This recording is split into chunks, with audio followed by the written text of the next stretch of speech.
fourth Board of Directors meeting being held in accordance with the Governor's Proclamation 2028, being held remotely. It is being recorded and live streamed. There are two public comment opportunities today. The first one will be for any comments related to the 2022 proposed budget, and the second is for general public comments, and I will call for each of those individually. The first thing we're going to do is have the clerk do a roll call. Thank you, Chair. Councilmember Kim Daughtry. I'm here, thank you. Thank you. Councilmember Joe Marine is excused, and we have Mayor Kyoko Matsumoto Wright filling in as a Medium Cities alternate. Mayor? I'm here. Thank you. Councilmember Mead is excused. Councilmember Tom Merrill. I'm here, thank you. Thank you. Mayor John Nearing is excused. Labor Representative Lance Norton. I'm here, Rachel, thank you. Thank you. Councilmember Sid Roberts. Here. Thank you. Councilmember Jan Schweddy. I'm here. Thank you. Mayor Nicholas Smith. Present. Thank you. And Councilmember Stephanie Wright is excused. So Chair, we do have a quorum of 6. And I also see Councilmember Gallagher has joined us, correct? Here. Okay, thank you. Chair, that concludes roll. Thank you very much. Thank you all for showing up today. It's going to be an important day. So next we're going to go to a public hearing on the 2022 proposed budget. I understand we have 2 written comments that board was shared earlier. No one has signed up to speak, and I will open it up to additional comments soon. Let's go ahead and have the proposed budget staff report.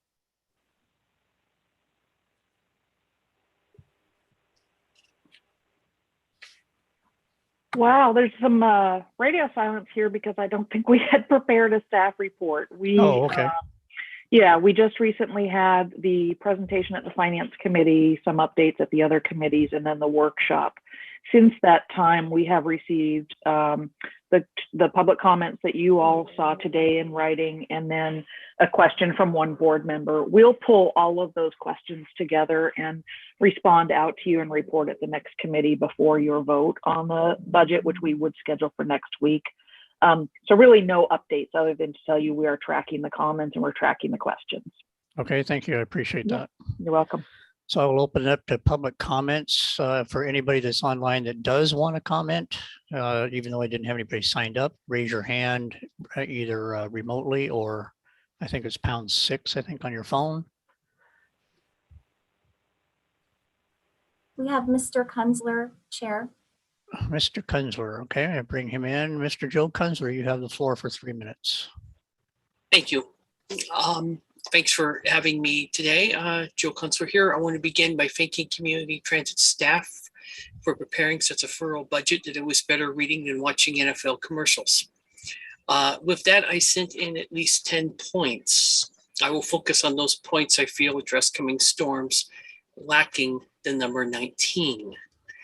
The first point is calling on Community Transit to set aside some of its surplus from 2021 for recruiting and retaining employees, especially with the need to surge operator recruitment and retention ahead of CT 2024. We do not want to be in the situation that Pierce Transit and Sound Transit are in at the moment.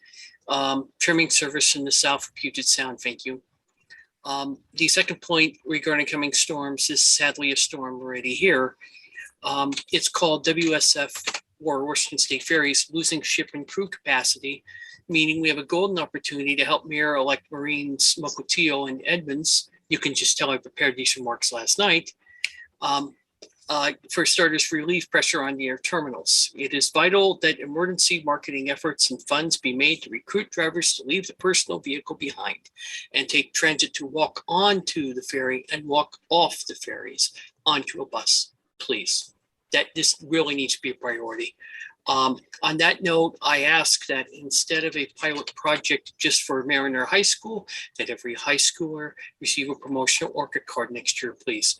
Youth ridership will help transit build back better and recover ridership. Also, the more we can do to help working families, the better.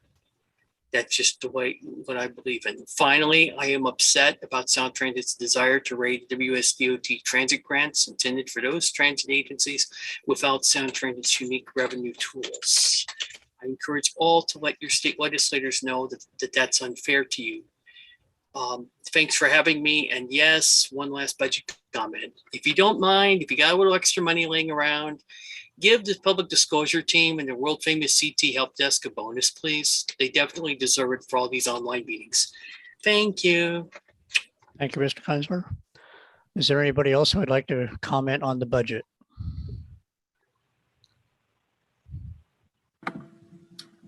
Chair, there are no additional hands raised. Right, thank you very much. We will close the public comment portion of the budget public meeting, public hearing.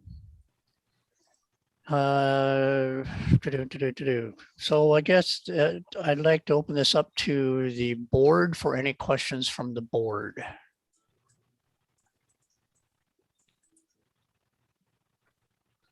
I don't see anybody. Okay, so it looks like we're good. We're going to close the public hearing.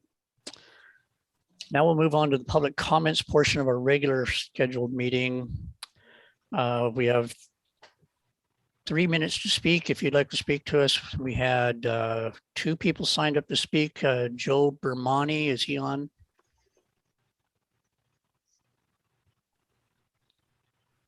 Yes, he is. Or no, it's John Bermani. It says Joe on my. Oh, it's John. Sorry. John Bermani. Can we bring him in?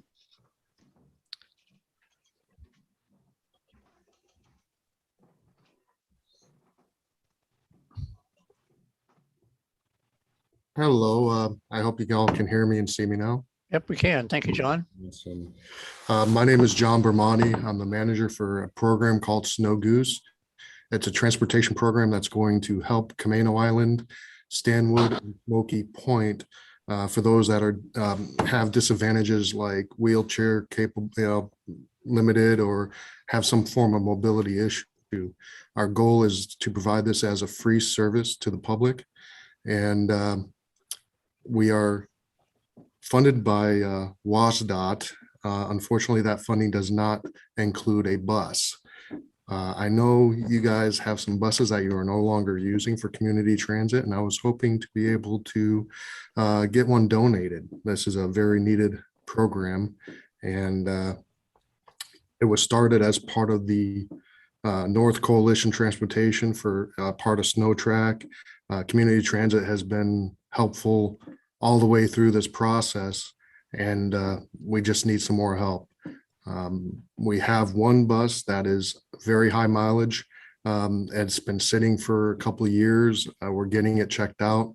To have a second bus that we can rely on and work between the two and provide the best service we can would be great. This is a program that is going to have its bumps in the roads, and it's a pilot, so we're going to be learning along the way, and this is definitely knowledge that community transit can use in their future as well. I'd like to thank you for your time. I don't know if I used up all 3 minutes, but if you have any questions for me, I'm also here to answer. Yeah, John, what size bus are you looking for? 12 passenger, ADA wheelchair accessible. We're not looking for 14 passenger, nothing that's CDL required. Okay, thank you. I appreciate you coming and talking to us. Thank you, John. You're welcome. Does anybody else have any questions for John?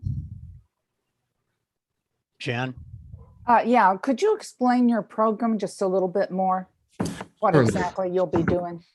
We will be running a fixed route with deviation. So our fixed route will run through Camano Island, Stanwood, and down to Smoky Point. It's going to be areas that people normally don't have access to.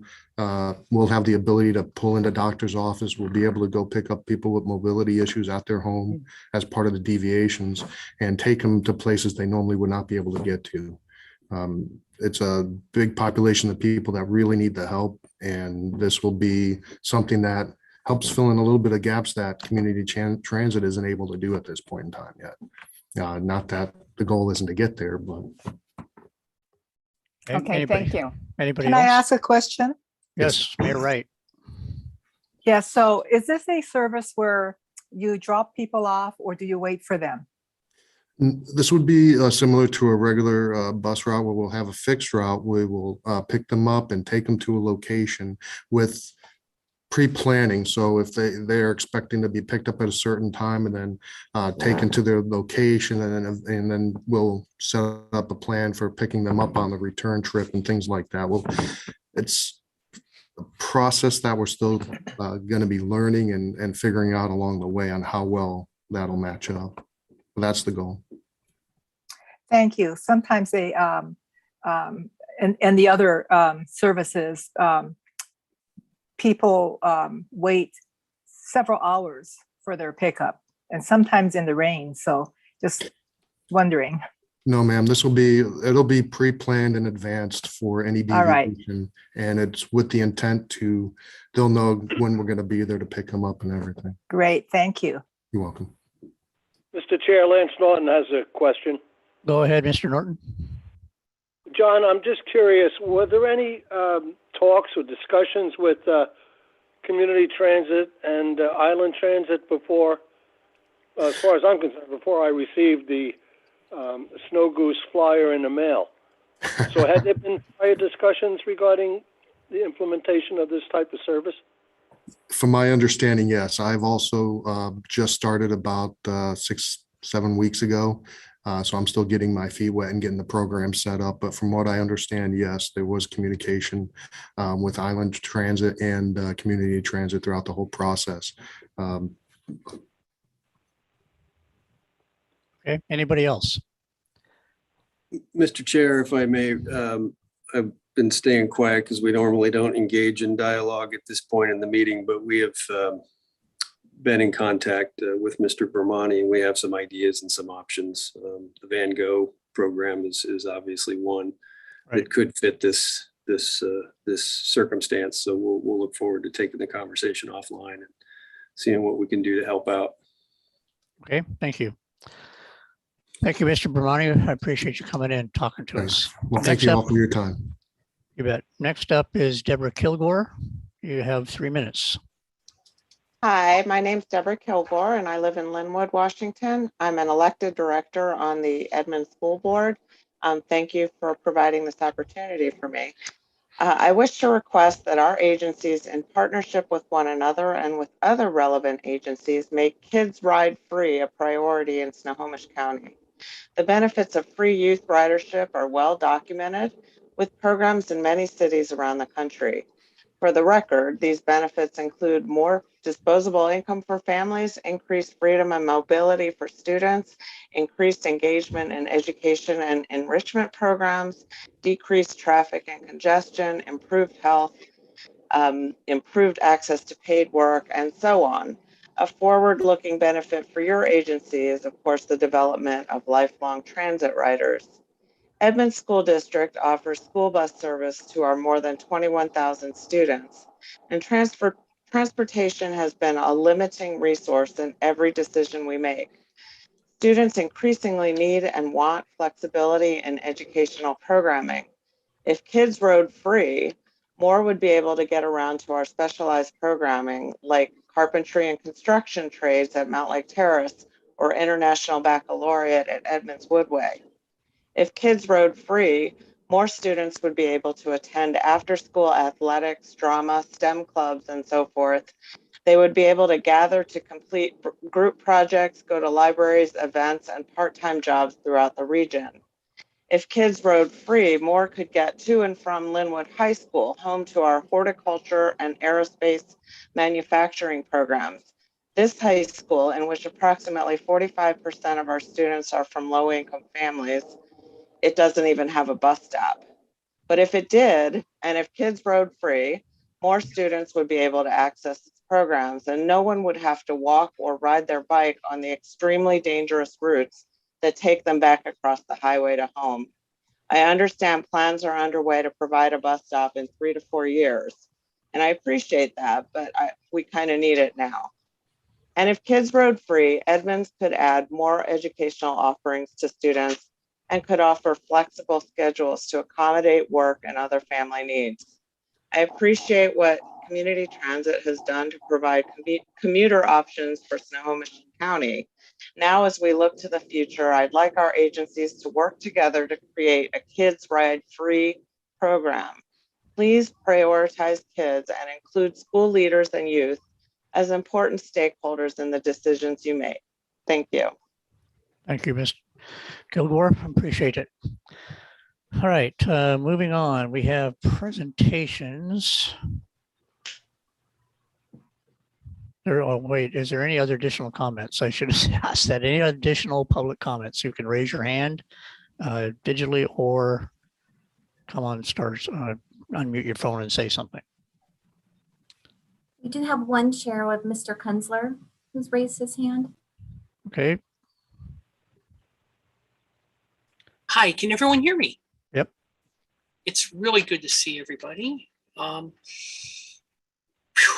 What a wild time we're having. First off, I want to say in response to the last public comment that I am in absolute support of it. I fully support a youth pass.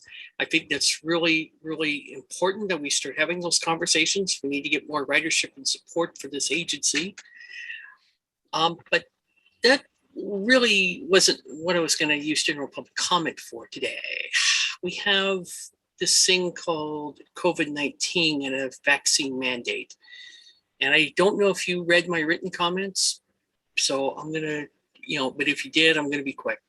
But as fate would have it, I was going to speak at length on the need for a defense system of systems, including a strong vaccine recommendation on COVID-19. Then today, MRSC announced there will be a vaccine mandate for all state and local governments. Can everyone hear me? Yeah. Just checking. Vaccine mandate for state and local governments is coming in. So CEO Rick Ellenfritz was going right where the football was going. Really appreciate that.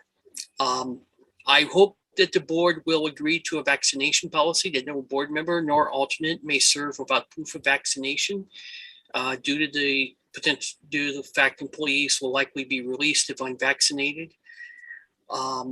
Just a concern/thought. I'm also concerned for the staff that work in that room and their families, considering how serious this COVID is.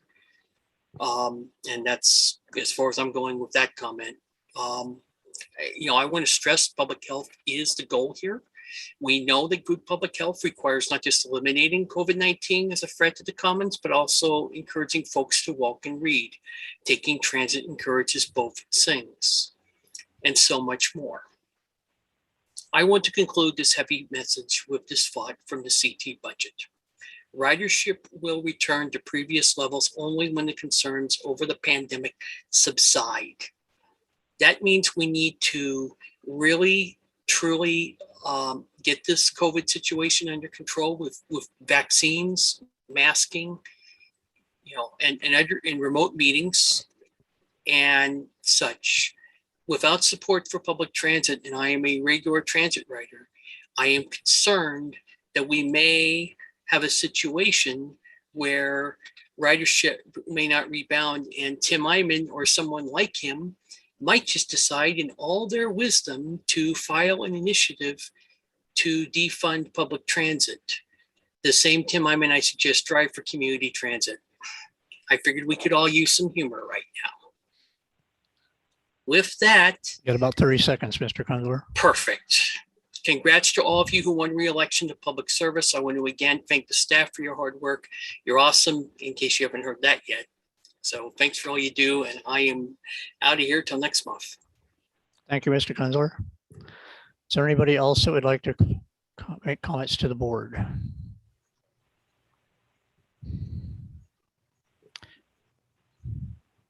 All right, seeing none, public comments are closed. And now we will move on to presentations. We have a presentation on Swift Bus Rapid Transit Program from Melissa Colley.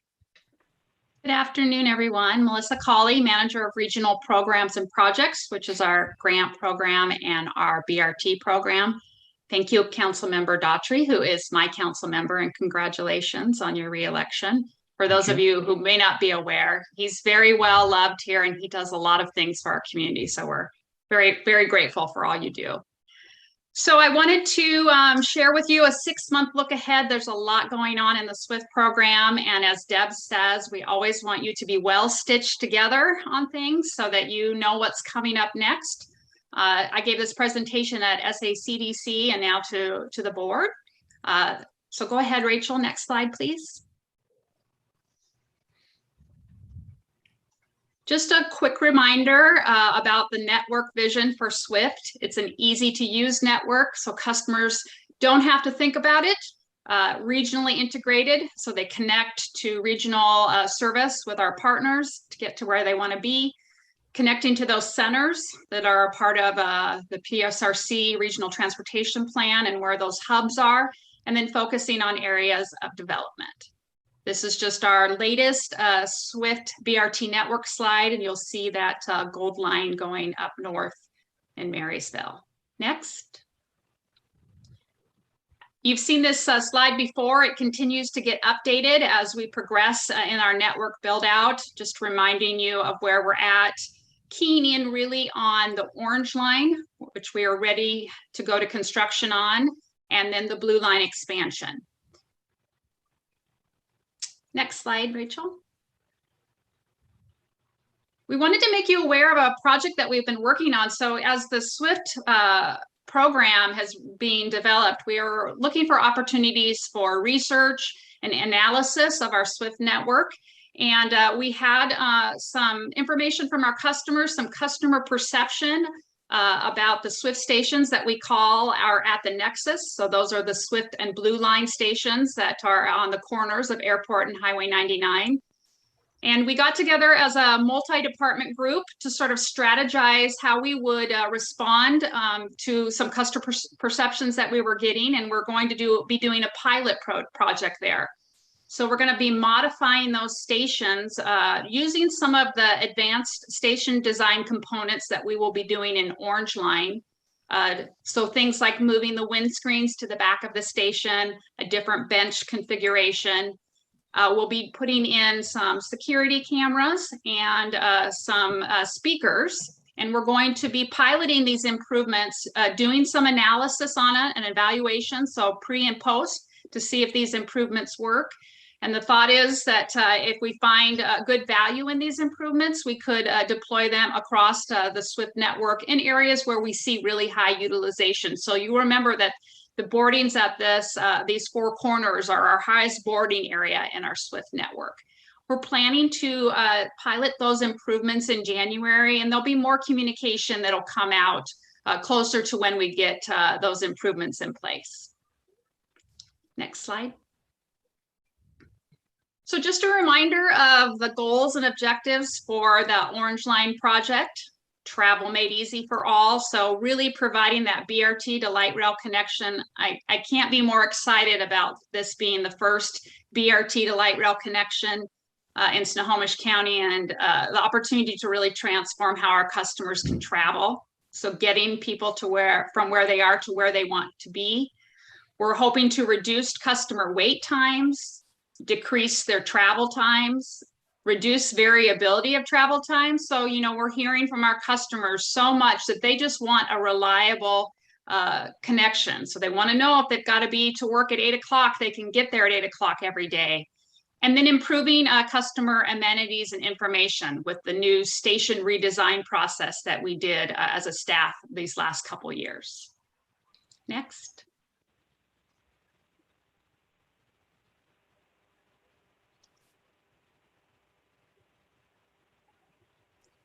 Just a quick reminder, I know you've seen this before, the project details for the Orange Line. So this project will include 15 new buses. We'll be coming out of the transit loop at Edmonds College and building a beautiful new transit center there that will have local service as well as SWIFT BRT service. We're going to be redesigning the McCollum Park and Ride so that we will have SWIFT stations there. There'll be 19 platform stations along the corridor, and then those new speed and reliability infrastructure improvements that really make the bus go quicker and have better reliability. I will say, working with the city of Linwood and their staff, it has been really fantastic on how receptive they've been to help us troubleshoot that reliability piece. So thank you so much, Mayor Smith, for your staff's help on that. Next slide. Here's a really good story that we're really excited to tell, the Orange Line project. It's about an $80 million project. And we've secured about $69.8 million in federal and state funding with about a $10 million local match. You'll remember that originally we had between a $17 and a $22 million local match, and then we got that stimulus money, that $6.7 million of ARPA stimulus funding that the federal government is allowing us to use as local match. So it's been a really great effort to cobble together significant funding for this project. Next. So the procurements are something that we really wanted you guys to be aware of, guys and gals. We'll be bringing them to you through committee and then to a board award. So the new contracts that you'll be seeing will be the construction contract. So you'll remember on Green Line, we did 3 construction contracts. We have elected to do 1 on Orange Line for a myriad of reasons: efficiency, staff resources, the current bid climate with COVID. So you'll be seeing that. We'll be doing a new station manufacturing kit contract, and that'll be a multi-year contract that we will hopefully be able to utilize when we build Gold Line. Our bus procurement is just being completed, and so you will see a bus award contract coming to you. And then working on the public information display signs. So you'll see in that rendering there, we're going to be doing new PID signs at the Swift Orange Line stations, which we're really excited about because we really think that will be helpful for our customers. And there will be some existing contracts that you've already seen and awarded in the past that we will be making contracts off of. So our ticket vending machines, which are our Parkeon machine, Orca card readers, and recently you have seen the construction management and construction administration contracts that have come before the board. Next. So just the capital improvements of this project. So you'll remember the different pieces before you see them come to you and ask you to take some action on. Next slide. This is a really nice rendering of the Edmonds Transit Center. So excited for this project. You know, working with the college, they've really wanted to be able to utilize that bus loop that we've been using for so long to repurpose for much needed parking. So this is really a win-win for both community transit and the college. And we're going to build this beautiful facility. And this will be the first, you know, direct connection of a Swift Transit Center to a public education college. So we're very excited about that. Next slide. And then at Linwood Transit Center, you remember that we are going to be building 2 Swift stations in the existing bus loop. We will be utilizing the significant infrastructure that's already there. We felt like we really wanted to just augment it and not take away some of that more structural pieces that are there. So we're calling it a Swifting it up. And this is what those stations will look like. They'll still have the iconic markers. The configuration will be the same, and those will be at base C5 and D5 in the existing bus loop. Next slide. I didn't have a good picture of McCollum. We're going to have to work on that, but we'll be building 2 Swift stations at McCollum Park and Ride. One of the nice features of this project is, you know, right now we have shared parking there in the parking facility for park customers and transit customers.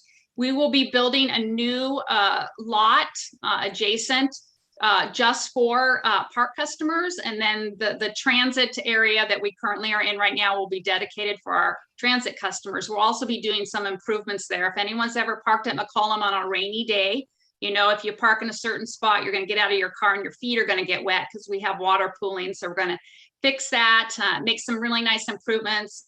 And you'll remember that this will also have the Swift Green Line on the corner there. So a really nice opportunity to improve the BRT infrastructure here at McCollum Park and Ride. Next slide. I think I've talked about this a lot, but we've been really excited about the effort that's taken place with our staff on redesigning the Swift stations. And it's a balancing act because you can't get too far out of the box. They still need to maintain consistency throughout the network, but really looking at areas that we can improve the customer experience at these stations. So working together with customer experience, with transportation, facilities, risk, we've come up with some new station aspects that we'll be putting in this new contract that you'll see. Things like better overhead rain protection, good lighting, more usable seating. So we had all our staff sit on the seats. We sprayed them with water. We sat on them again and got some good information out of that effort. And then easier fare payment and customer information. So those PID signs that we talked about earlier. We're really excited that this is going to be a really nice improvement to the Swift network. Next slide. And then of course, our beautiful Swift buses. And you'll be seeing one contract award that we'll be coming to you with. When we talked about this at SACDC committee, we were thinking that we were going to do both the construction award and the bus award in February, but we're actually going to come to you in January to award the bus project so that we can get into the queue a little bit earlier. So Stacy Hupp, who is our extraordinaire on bus procurement, wants us to get in that queue, just knowing that there are supply chain issues and manufacturing issues, get us in there a little earlier to ensure that we have these buses to start our service in 2024. So this order will include 15 Orange Line buses, 4 Blue Line expansion buses, and then 2 spares. Next slide. So just the timeline and board action that you can expect in the next couple months. Next slide. For Blue Line expansion, we are currently still in the design and engineering phase, and that will continue into 2022. Like I said, you will see the bus contract award for your January board meeting. For Orange Line, we're in final design. We've completed that. We've gotten our readiness report from the FTA. So you remember that we have a project management oversight consultant that FTA hires to come in and do their due diligence on our project. I'm pleased to say that there were no recommendations out of the readiness report for us, and we are ready to go from the FTA standpoint. We're hoping to execute that $37 million small starts grant by the end of the year. Award the construction contract for Orange Line in February, so we will come to January committee to share the details of that, and then begin construction in March. We are also working on a groundbreaking that you will all get lots of information on, but March 2022 is the goal to do that groundbreaking. And then, if we didn't have enough going on, we'll come back to you in March to award the scoping study for Gold Line. So excited to get up in that North County and provide our North County customers and community with some Swift bus rapid transit. Next slide. So here's our timeline that you can see for Orange Line. This is going to be, our really big project happening. We'll have a lot of communication that'll be going out, so you'll be able to know what we're doing at any given time. But you'll see that construction will begin in 2022 with the goal to be completed by the end of 2023. So we have a testing time where we get our drivers out there and they drive the corridor, and we get our IT staff out there to make sure everything's working at the stations, with the goal of having the Orange Line up and running by March of 2024. Next slide.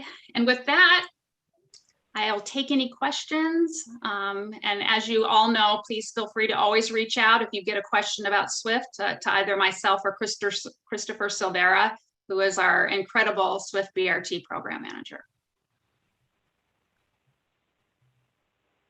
Mayor Smith. Thank you. Thank you for that, Melissa. It's exciting. Maybe I'll come back in March 22 for that groundbreaking. I think you will have to. I'm really hung up on bathrooms this month with Sound Transit, and now you guys.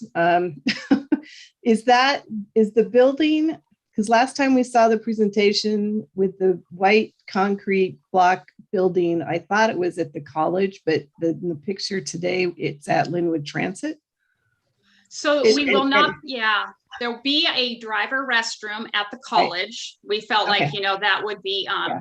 that students can Okay. use the college. And then Linwood Transit Center, they will be retaining the bathrooms there as they. Yeah, currently good, good. And I knew that they were for the drivers.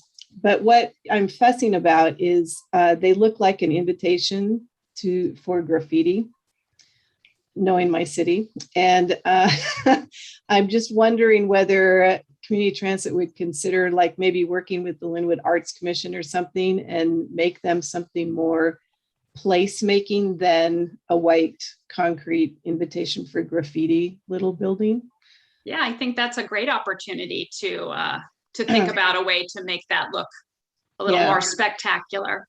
Yeah, I hate wasting wall space like that, but I also don't appreciate having buildings where people go, oh, that's an easy place for graffiti. And the one at the college across the street, there's a lot of activity of graffiti. And I just think, and it came to mind because we're wrapping all of our electrical boxes on our streets with this beautiful Right. artwork.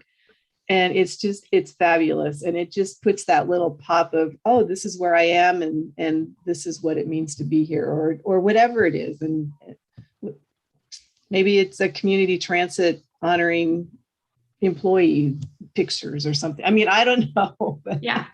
No, but I great. think- Thank you. That's a great idea. We'll sync up with you with maybe some contact information with the college and with the city and see if we can put something together. Yep, perfect. Happy to do that. Thank Thanks. you. Anyone else? Anybody else?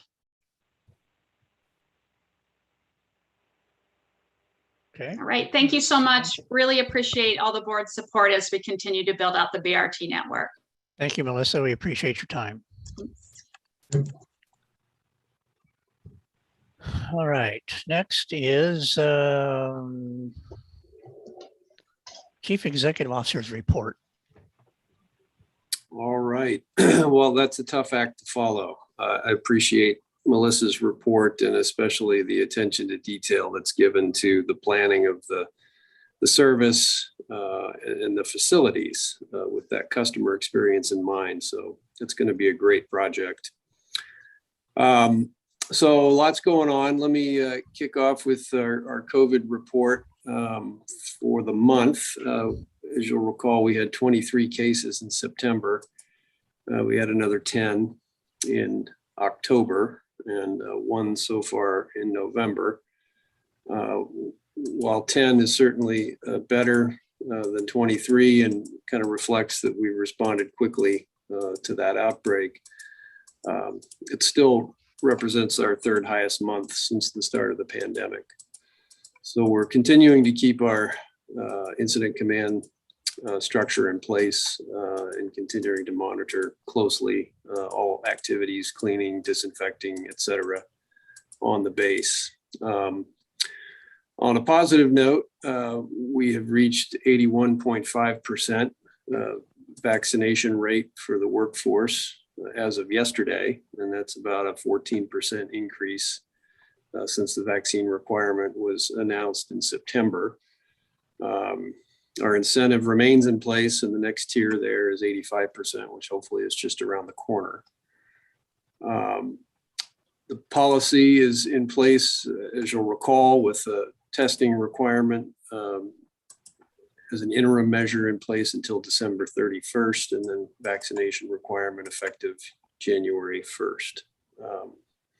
We are working through accommodations with our employee engagement group, and so far we've gotten just under 20 requests for accommodation. We'll be working through those fairly and objectively and working with employees as we go.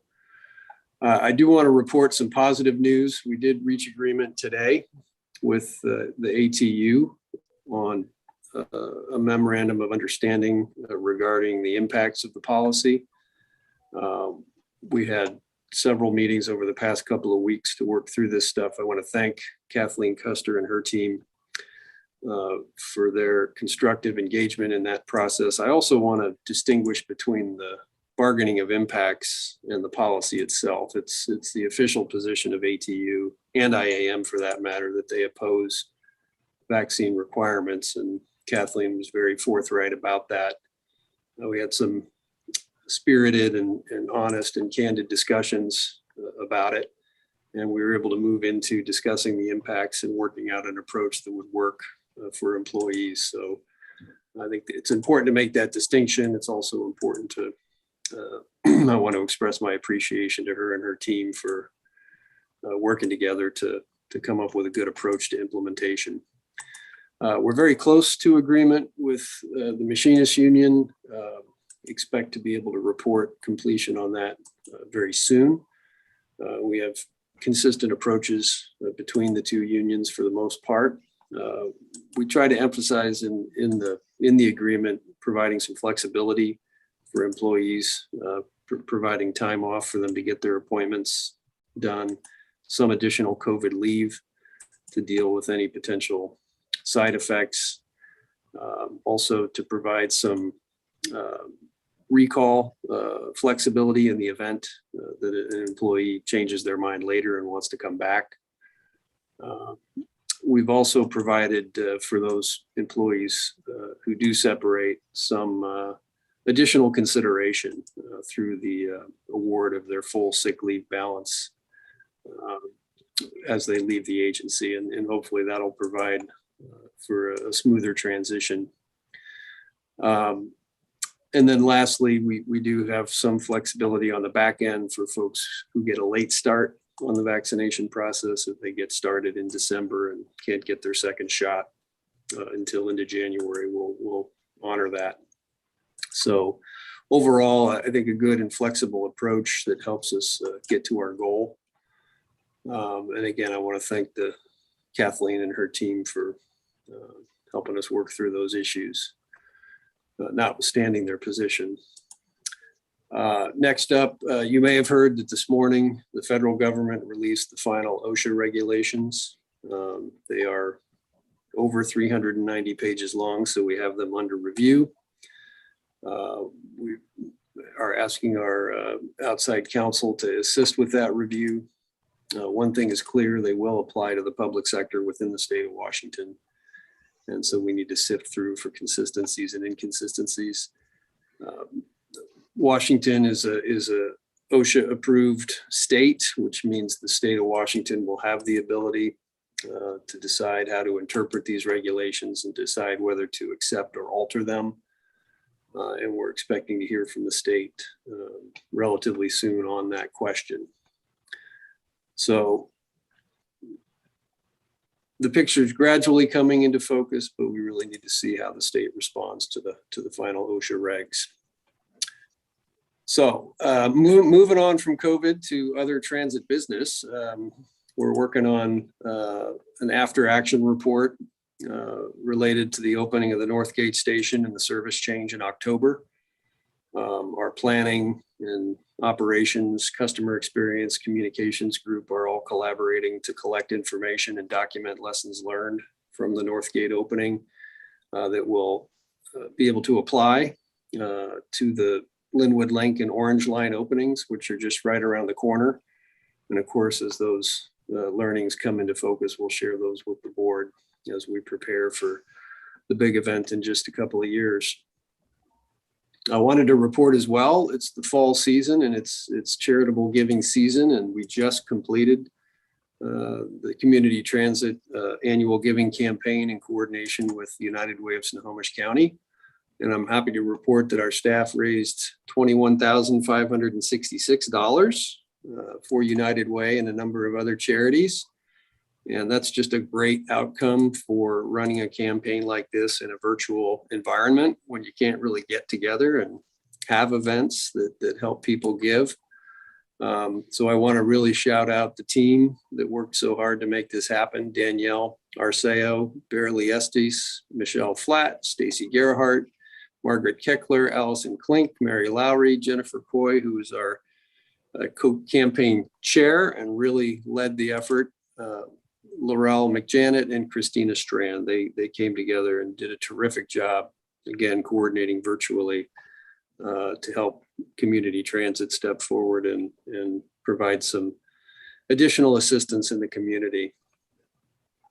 Looking outside, you've heard already, and there was some chatter before the meeting started about the election this week. I want to congratulate all of you on behalf of the employees and myself, council members Daughtry, Schweddy, Merrill, Naring, Mead, Gallagher, Johnson, and Mayor Matsumoto Wright, and new mayors Joe Marine and Sid Roberts. Congratulations to all of you. It's quite an accomplishment, and I'm sure you're all feeling a certain level of relief at having gotten past last Tuesday. So we appreciate your willingness to step up and serve. It's not easy. Your willingness to lead and provide some of your time to help us here with policy oversight and guidance. We just appreciate it so much. So thank you and congratulations again. Looking at the state level, we had our annual legislative kickoff event on October 19th. We had about half of our state legislative delegation join us in a Zoom meeting to review our legislative agenda and talk about priorities for the upcoming session. That was great attendance. It's going to be a short session, but we did have an opportunity to have some good discussion about funding requests and the potential for a revenue package and update them on our various project priorities. I also met one-on-one with Representative Lovick last week, and we have offered and are planning some ride-alongs with Representatives Berg and Wicks and Senator Elias, who are interested in testing out the transfer experience from CT buses to Sound Transit light rail at Northgate. So those are happening over the course of the next couple of weeks. On the federal front, we've seen the release of a framework deal on the $1.75 trillion Build Back Better Act and the infrastructure package. It seems like they are coming together. And again, we continue to watch that very closely because that's going to have big implications for how we proceed in the future with our capital program and our fleet. Speaking of which, we've kicked off with the board and now out in the public with our partner jurisdictions, the 2024 network planning process.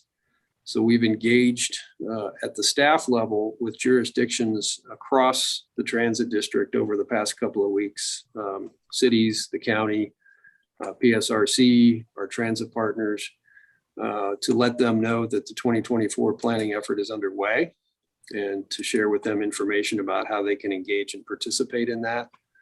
We've had a couple of requests already from city councils to come forward and provide individual presentations at councils. And so you'll see that level of activity starting to pick up. And maybe in your own jurisdictions, we'll be hearing from your staff about comments and priorities you may want to indicate to us as we go forward.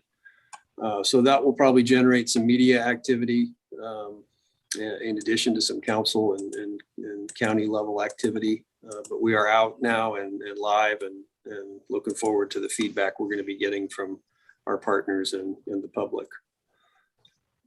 A word about the process we've been in with the city of Everett. You'll recall that we have been approached by the city and have been working with senior staff there to develop a joint planning approach to define how we might implement the growth through consolidation scenario that the city considered last summer. And we have been making a lot of good progress there. We've designed a process, a joint planning process that I think can work to inform these questions. And we are now talking about bringing that forward as an action item for the city council and the CT board in December that would formally charter that process and kick it off before the end of the year. So we're excited about that. I think both parties are aligned on putting resources together to figure out how we can really optimize the transit network in Snohomish County and present a clear vision to the people of our PTBA and the city of Everett. So more to come on that, but we are getting close to being able to bring forward an action item and get started. Before I conclude, I want to ask for a little bit of help from a key staff member. I wanted to give you an update on the Linwood pilot project, the much anticipated Linwood pilot project. We're getting ready to put out an RFP to solicit a vendor to help provide the service that we've planned under the pilot project. We've done a lot of work with citizens in Linwood, with the city, and others to define an approach. And so I've asked Jennifer Haas, who's leading this effort, to talk for a couple of minutes about where we are in the process and what you can expect to happen between now and the end of the year. You'll recall in the proposed 2022 budget, we have fully funded implementation of the Linwood pilot. So that's yet another one of our key priorities for the coming year. So Jennifer, you want to take it away? Yes, thanks, Rick. Good afternoon, everyone. Very happy to be back. It's been a few months, I think springtime when I was last in front of all of you, giving you an update on this project. So it's nice to have a few minutes to let you know where we are. Next slide, please. Just to remind everyone again of the goals and objectives of this pilot project. We really want to understand how people are currently traveling around the city of Linwood and how we learn about what their transportation needs and also just barriers to traveling are. And then ultimately we want to take all that information we learn and develop some potential transportation solutions that we can test within the area. And part of that process that we got to this year was defining a couple of different ideas and sending them out via a survey back in early summer to residents living within the city of Linwood. And one option we wanted to collect feedback on was, as Rick mentioned, microtransit. Next slide, please. So what is microtransit? Sometimes means different things to different people. We're defining it, as many of our regional partners do, as an on-demand and flexible service. What that means is you don't really need a schedule. You're not dependent on a timetable. And you're hopefully, the goal is to get picked up closer and dropped off closer than you would be potentially with a traditional fixed route service. Vehicles are smaller, so they can get in tighter places than potentially, say, a 30 or a 40-foot coach could. And also people will secure a ride via the on-demand function, meaning they can call a call center or most conveniently can just book it on a smartphone. So when they need the ride, they request the ride and it comes to get them. It's not exactly door to door like you would think of as a traditional paratransit service, but it does get them much closer to being picked up and dropped off than a traditional bus route. Next slide. These are maps. We proposed two different transit routings in our community survey for feedback. The first one we've called Alderwood Microtransit Service Area. These are not final maps, but we did want to give good proof of concept for the community to give us feedback on. So this one, as you'll see, has a blue line that is kind of general routing around the Alderwood Mall area, goes down parallel to I-5, would come touch on Linwood Transit Center, would come back up 44th Avenue, which has a lot of our city services within Linwood, and then wrap back around. The shaded area denotes where the microtransit vehicle could essentially deviate to be able to pick people up on that on-demand service. So if someone wanted to take a ride potentially within that shaded area, it could deviate off of that solid blue line within that distance. Next slide.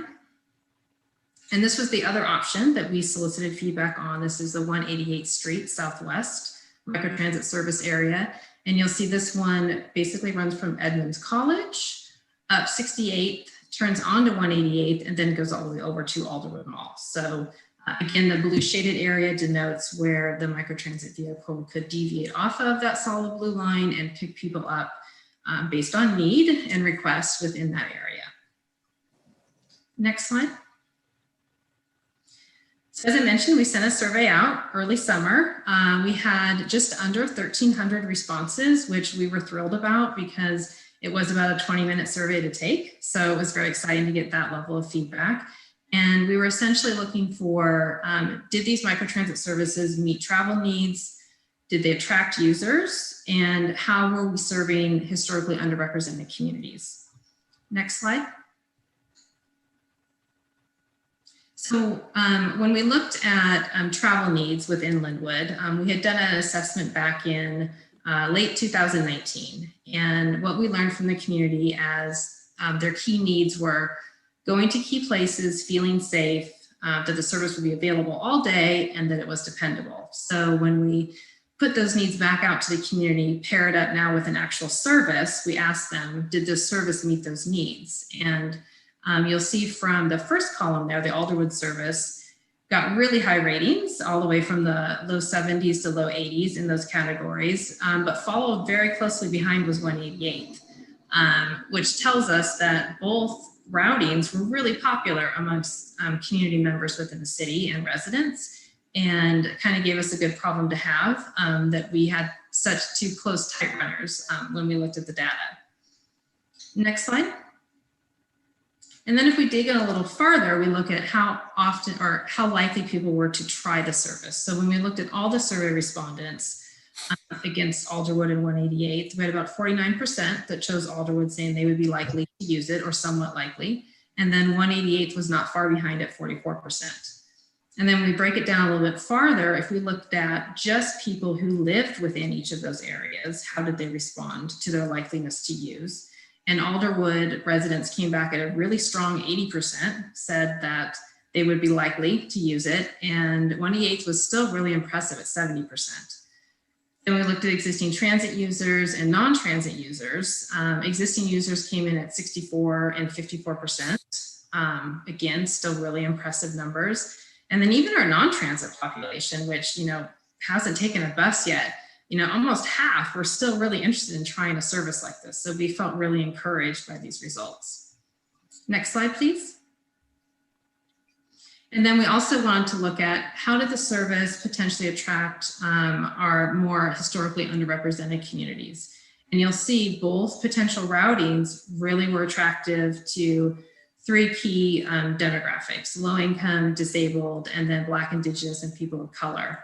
There wasn't significant difference in the data from the two areas. They were really, really, really close. But again, you'll see really high percentages from all three of those communities. Next slide, please. So in summary, both microtransit proposed routings were very popular, as you've seen. Alderwood slightly came out ahead based on the community survey. It also showed that there may be slightly more residents in the Alderwood area that might be likely to try that particular service. Next slide. The community survey was one point of feedback we wanted, but we also had other key decision points in making us get to the point of this being our final recommendation for Alderwood. So I wanted to walk through those a little bit. So in addition to the favorable survey results, if you look at the Alderwood area, there's also significant existing and future multifamily development, which is really important to a successful route and future development. That area is also very destination-based, which we also saw from the survey results, meaning people have places they want to go that are in that area. It also had a high percentage of low-income residents. It had the lowest car ownership of all of the areas within Linwood, and it also had a high amount of minority population. Comparative to 188, it had better bicycle and pedestrian infrastructure, and then it also had really good connections to existing and future service, especially with its tie into Linwood Transit Center and the future of Link coming there. Next slide. And then just really quickly, I wanted to remind everyone, we also had another service option that we had proposed on the community survey called Community Van. Essentially, that would be vans that would be parked in key destinations around the city where people could reserve them and use them for a rideshare purpose. We had many conversations with staff at the city, and at this time we're proposing that we, delay implementation of a community van program for a couple different reasons. We really want to focus all of our resources and efforts on a single new service like microtransit. We also, both the city and community transit have some resource limitations currently. It is a significant amount of work to set up initially, and we just thought we really want to focus with one service out of the gate and do it really well and do it really strong. But we do realize there is a big demand that we heard from the community. About 36% of the respondents of the survey said they would like to try a service like this. So it's nothing we want to shelf permanently. We do want to come back and revisit it from within the city, but we just are proposing not to do it at the launch. Next slide, please. So next steps, we're continuing to gather feedback on these proposed recommendations. We have done some of that already externally. Myself and a couple other colleagues will also be speaking with Linwood City Council on November 17th. We have a few other engagements after that, and then are hoping by the end of November to have collected all that feedback and made a final recommendation if we are moving forward with the Alderwood routing. We will be going through a procurement process to secure a microtransit vendor for this pilot project, and we are targeting to launch service next year. Next slide. And that concludes my update. I'm happy to take any questions if there are any, or if there's time. All right. Anybody have any questions for Jennifer? I do. This is Go ahead, Mr. Norton. Thank you. I like the new word. It's microtransit. Some people are calling it the Uber bus. Anyhow, my question is this fare free? Are the people paying for any of this service? We are proposing that it would match our local fare structure. So there would be a fare. There's also a possibility we could do, because it is a new service, promotional period when we launch the service, but we haven't decided that at this time. But in regular service, it would, yes, have a fare that's we're proposing to match with our local fare structure. Okay, another question. Has this type of service been done anywhere else fairly close by Pacific Northwest? And to what success? Where was it done? Have you consulted with any other transit agencies that have done this? No.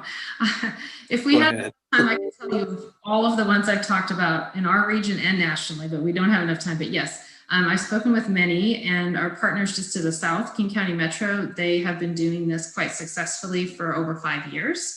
Most of their microtransit is what we would consider first last mile solutions, where they're connecting people from kind of a pickup location to a transit center or a transit hub.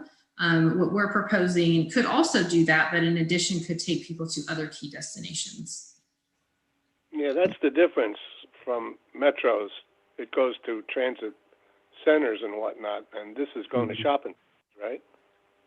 The Alderwood routing does, but then it also does connect in with Linwood Transit Center. Okay, thank you. Thank you. Anybody else have any questions for Jennifer? Go ahead, Mayor Smith. Thank you, Board Chair. I just want to thank Jennifer and her team for all the good work that they've done in their research and connecting with our community in putting together this proposal. Our leadership staff has talked about this one, and think that the Alderwood Mall route is better than the 188. Hoping maybe that it might go down a little more south into our area of South Linwood, because there is great need there. But also, there are lots of medical clinics and all sorts of other services that people could get to on that route. It's not just shopping, even though we love for all of you to shop in Linwood, but there's lots of other services that people could connect to within that service area. So thank you, Jennifer, and your team. I look forward to seeing more. I think I'll see you at council next, right? Yeah, yes, perfect. Thank you for those kind remarks. I appreciate it. Thank you. Okay, anybody else have any questions for Jennifer? So not seeing none, I just have a comment. I can't wait for you to get to Lake Stevens and start this again. That'll be great. I'm looking forward to it. I guess we're going to start March of 2022. Is that what we're doing? Well, if we do, you'll be ahead of Linwood. I'm not sure how we're going to make that happen. That's okay with me. She's leaving, so you know. Ouch. Yeah. That's one of the things I like about Zoom. She can't throw anything at me. Okay, All so right. any other questions for Jennifer? Okay, great. Rick, go ahead.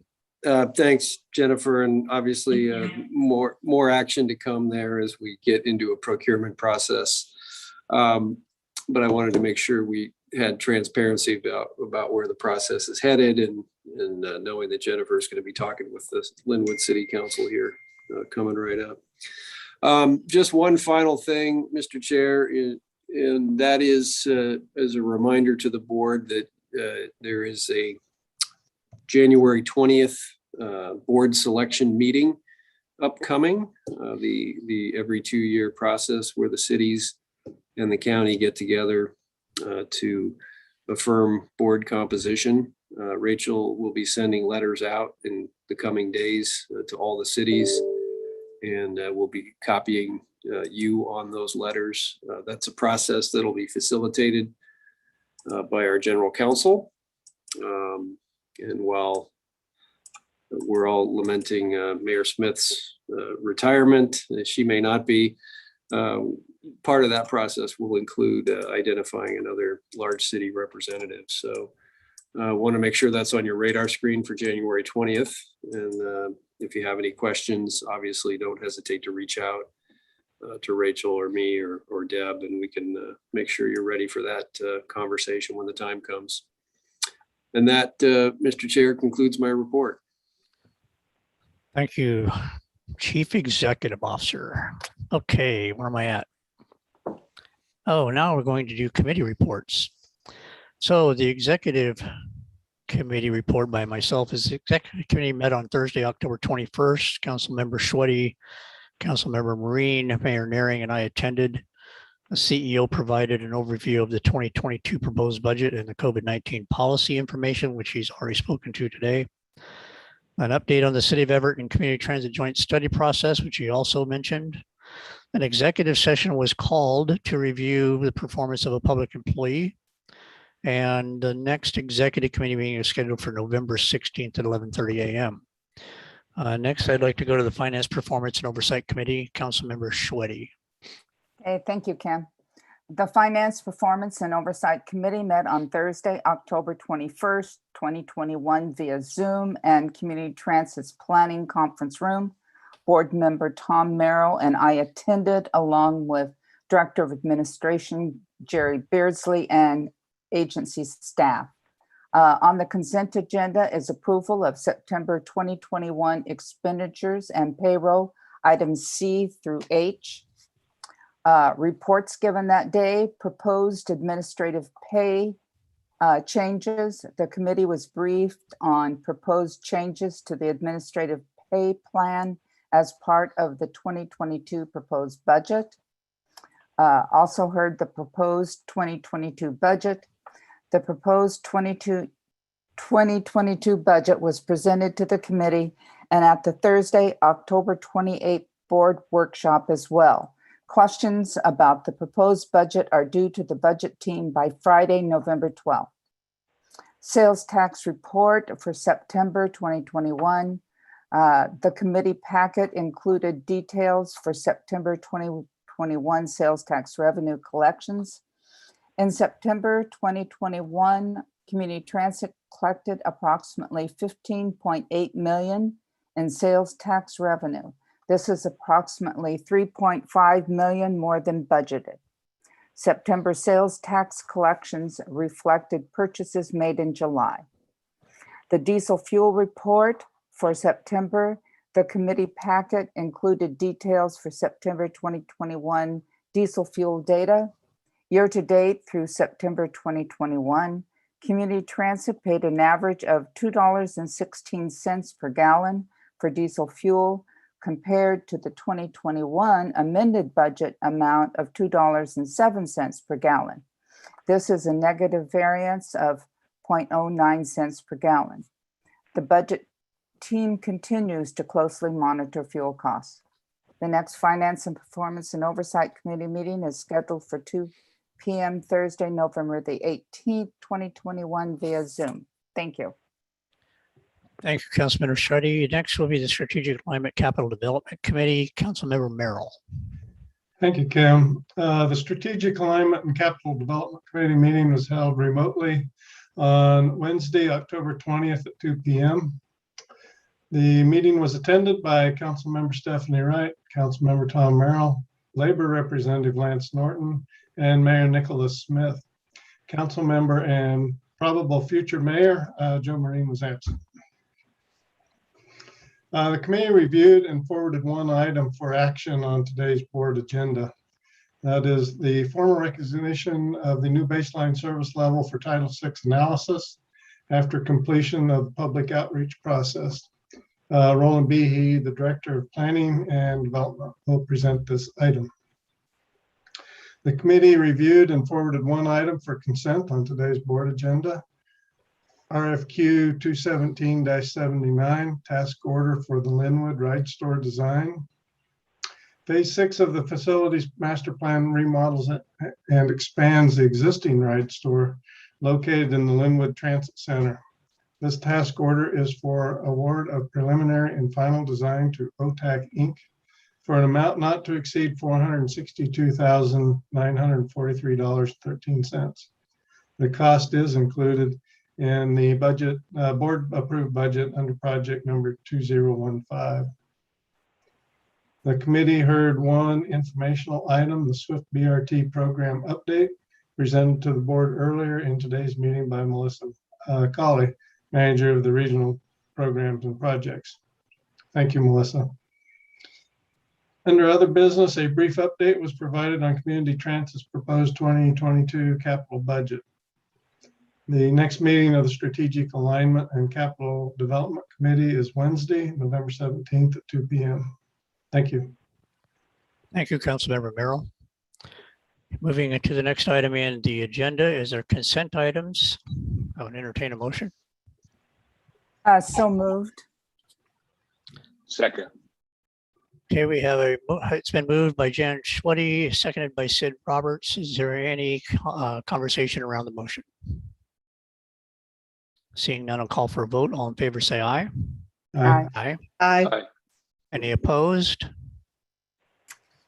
Any abstain? Passed unanimously. Thank you. Okay, moving on. We have an action item, baseline service level Title VI analysis in March 2022 service by Director Behe. Welcome, Roland. Thank you, Chair.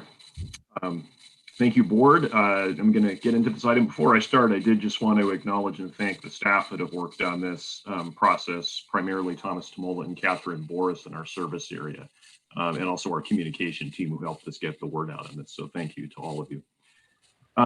So the Board will recall Community Transit adjusted service levels throughout 2020 and also in 2021 in response to rapidly changing conditions during the COVID-19 pandemic. And in that process, with concurrence from the Federal Transit Administration, we temporarily suspended our normal public review process and the Title VI equity analysis that we would normally undertake for major service changes.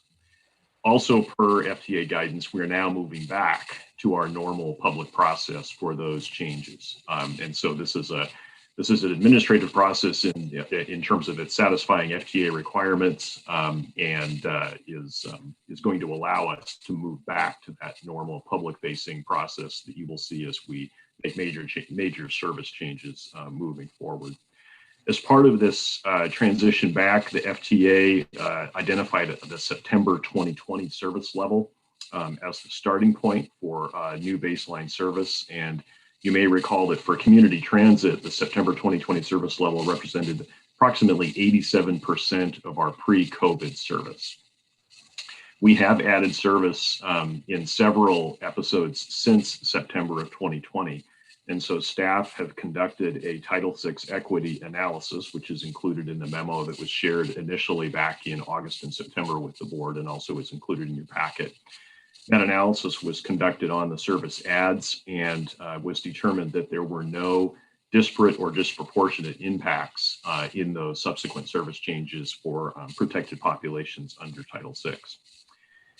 And just for context, we, starting at that 87% service level back in September of 2020, we currently, after the Northgate connection, are at approximately 90% service level today in terms of what's being operated.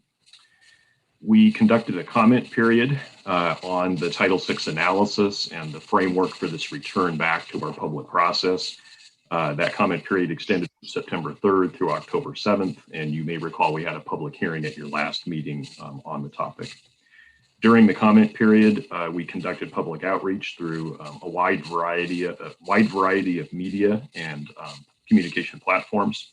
A summary of that outreach is attached in Exhibit B, and we did not receive any comments through that process. And likewise, no comments at the public hearing that was held last month. The Strategic Alignment and Capital Development Committee reviewed this item on October 20th, and the committee moved the item for action at today's meeting. And I would be happy to answer questions. Thank you, Roland. Does anybody have any questions for Roland on this action item?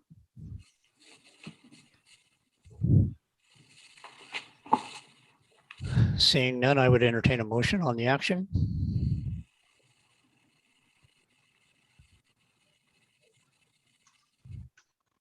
Chair, I move that the board. Go ahead. Go ahead. So. Go ahead, Tom. Okay. Yeah.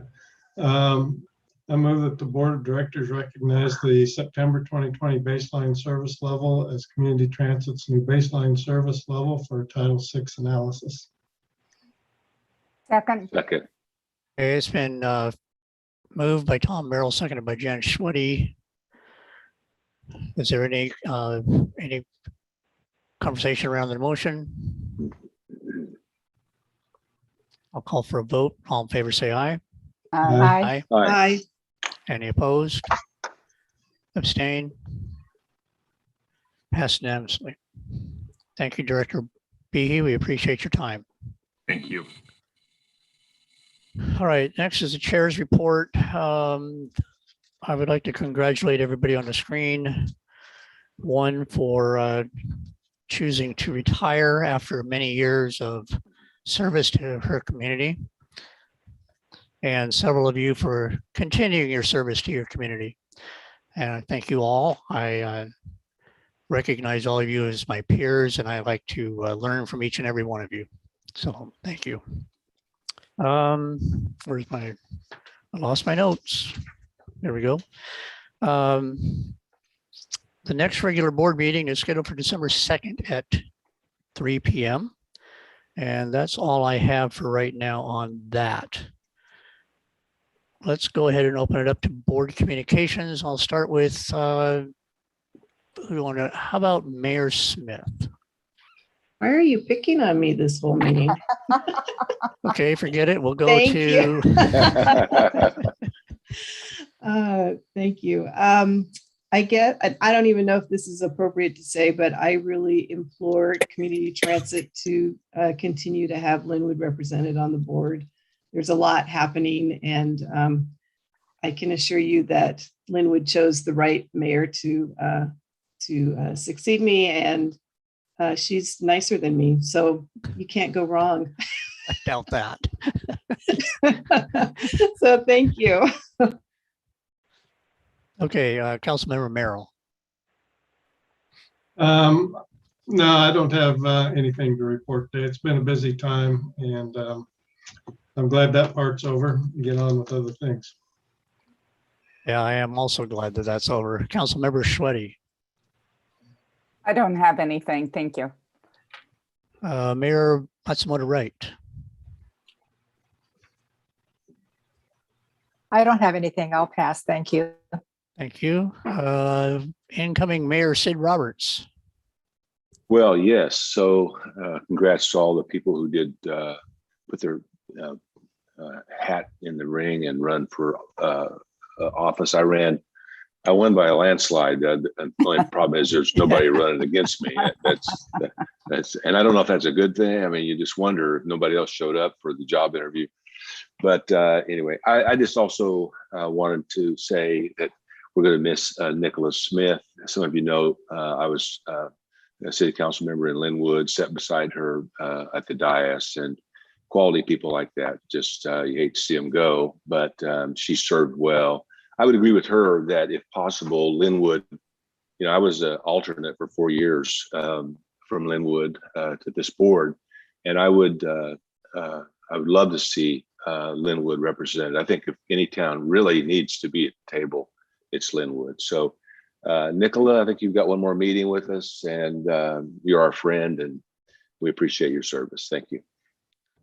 Okay, thank you, Sid. Let's go to Mike Gallagher. Nothing this evening, Chairman Doherty. Thank you, Mike. And Mr. Norton. Thank you, Mr. Chair. I have nothing. Thank you, Mr. Norton. Did I miss anybody? Nope, I don't think I did. But I have before, so we need to check. Okay. Next, we're going to be going into an executive session. Does everybody have the link to get there? We're all prepared to go. So what you'll be doing is taking the link to get over to the executive session. We'll be in an executive session talking about a performance of a public employee, and we'll be there for 10 minutes. It may be extended, and that will be given to Ms. Woods so she could tell everybody in the audience that it is extended or not. And so if you'll go ahead and go to the next meeting, I'd appreciate it. Thank you. See you there.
we can go back into session.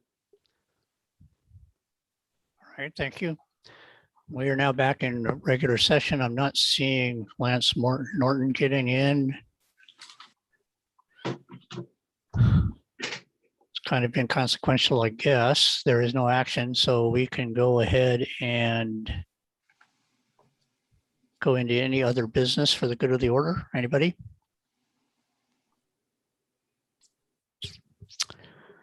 Then I would call this session adjourned. Thank you very much, everybody. See you guys.